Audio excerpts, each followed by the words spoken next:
So you're in the market looking for your first AP or intending to add another one to your collection.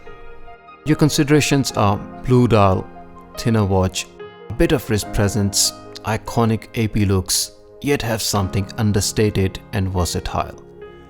Now the confusion is which one to pick between Royal Oak and Royal Oak Offshore. Here's all you need to know before you proceed.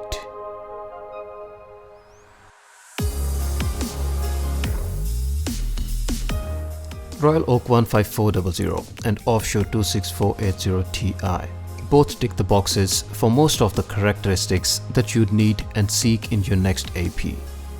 With 154 measuring at 41mm and Offshore at 42mm, the paper specs may suggest you only 1mm difference in terms of wear, size, looks and feel. Let me tell you beforehand, the numbers tell you only one story and the wrist experience tells another.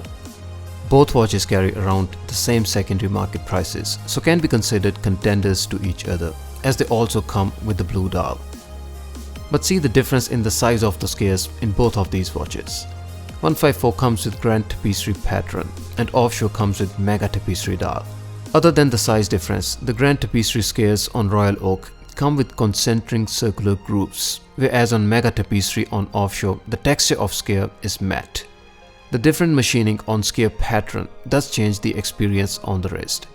With Royal Oak, you have the dial reflecting the light similar to sunburst dials and showing both darker and light shades of blue.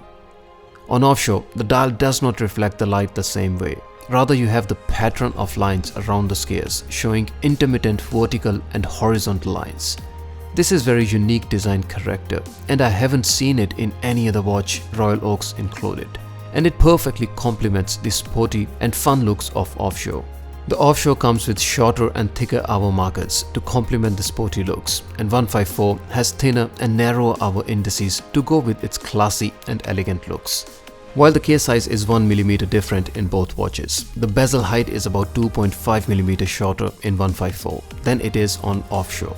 That is, we have 37.5mm height of bezel excluding the polished surface on 154 as opposed to 40mm on the Offshore.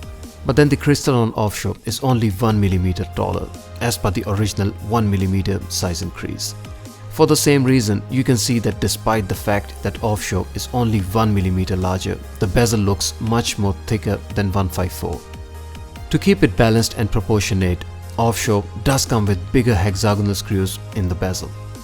If you notice closely the polished bevel surface on the bezels, the 154 bezel tapering is wider than that of Offshore, meaning the bevel tapers down steeply on Offshore, and in 154 the angle for bevel is less steep, resulting in polished surface of bezel spreading its span more. Offshore is about 3mm thicker than 15400, having the case thickness of 12.8mm, and 154 has the case thickness of 9.8mm only. Offshore itself is actually a very thin watch despite its larger case size.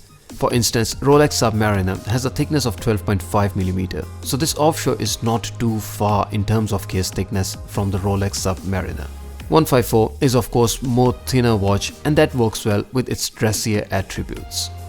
15400 comes with date window at 3 o'clock and the Offshore comes with it at 4:30, and both watches come with date wheel with the matching blue color, so the date easily hibernates and does not affect the overall symmetry of the dial.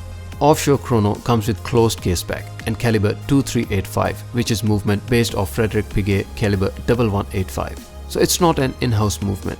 The movement comprises of 304 parts and 37 jewels to offer 40 hours of power reserve. The reason this Offshore is the thinnest of all is entirely due to this movement that is used in it for the first time. The watch still comes with beautiful and unique case back. In the absence of exhibition case back, I do like the details crafted on the closed case backs like this. 15400 comes equipped with caliber 3120 made entirely in-house by AP. The movement consists of 280 parts and 40 jewels, housed inside 26.6mm diameter. Caliber 3120 beats at 21,600 vibrations per hour, offering 60 hours of power reserve. The movement has a double balance bridge and rotor glides or ceramic ball bearings. Caliber 3120 features a 22-carat solid yellow gold rotor that showcases Audemars and Piguet family's crests. The movement as a whole is one of the most beautiful I have seen and reviewed on my channel. While the case dimension will suggest you 1mm size difference, the Offshore veers slightly larger than that. The minimum span that the 15400 can contour to is 53mm, whereas the Offshore minimum span is about 55 to 56mm, so it will require a slightly bigger wrist to contour better. However, due to Offshore being on rubber strap, it has a slightly more flexibility to stretch it slightly to contour better if required. On my 6.5 inches wrist, both 15400 and 26480 veer fine, and I have no issues with either whatsoever. But if you intend to wear this Offshore on the same as mine or smaller wrist, my advice is to replace your standard strap with extra small one, and then it will wear a little better. On 6.5 inches wrist or around this size, you will have no issues in terms of wear with both of these watches. If this is going to be your first Royal Oak, then I personally think that you should look nothing other than standard Royal Oak, and it can be 15450, 15500 or 15202 based on whichever you can get or prefer. The integrated bracelet design and then the machining, brushing and polishing in Royal Oak on both the case and the bracelet is truly a sensational experience to have. The joy and the experience with Royal Oak is not limited to just the case or the dial. Rather, you start to enjoy the wrist roll and deep dive in the reflections that the bracelet plays with. Without the bracelet in AP, you do get to miss out on the joy and somewhat that gentle look and vibe that was meant to be there in the watch with octagonal bezel and 8 hexagonal screws. But that being said, Royal Oaks are not the most versatile watches, and they can at times be put to a very limited use due to their dressier and blingy looks and also the delicate form.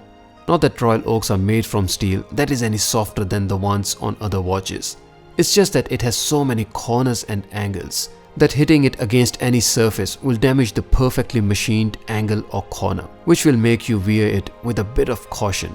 And then the bracelet reflections of light is loud. You simply can't miss it, and then there will be no eye that will not notice. Royal Oak Offshores in that context are great watches. They are casual and sports watches that not only add more fun to the experience but give you added heft and wrist presence. Being on rubber strap means you can easily wear them every day without having to worry about scratching the bracelet or the clasp. They give you the casual and more robust appearance to add versatility, and then in the meantime, being on rubber, easily manage to go under the radar. To be honest, for me personally, between both the Royal Oak and the Offshore, the watch that gets most of the wrist time is the Offshore. And you may not agree with me, but I have no issues wearing this Offshore even with formal attire. And this is purely because I love the sporty look it gives due to the subdials. And then while it does look casual, it gives that AP feel and the high-end finish and the watchmaking at its best. So does that mean my Offshore can replace the Royal Oak? I don't think so. 15400 Blue being boutique exclusive and Offshore being regular production favors 15400 towards the value retention too. So if you ask me which one is more timeless, iconic and evergreen watch, I think you know the answer. I actually don't think there is any watch in the market from any manufacturer that can beat Genta's design, let aside Offshore.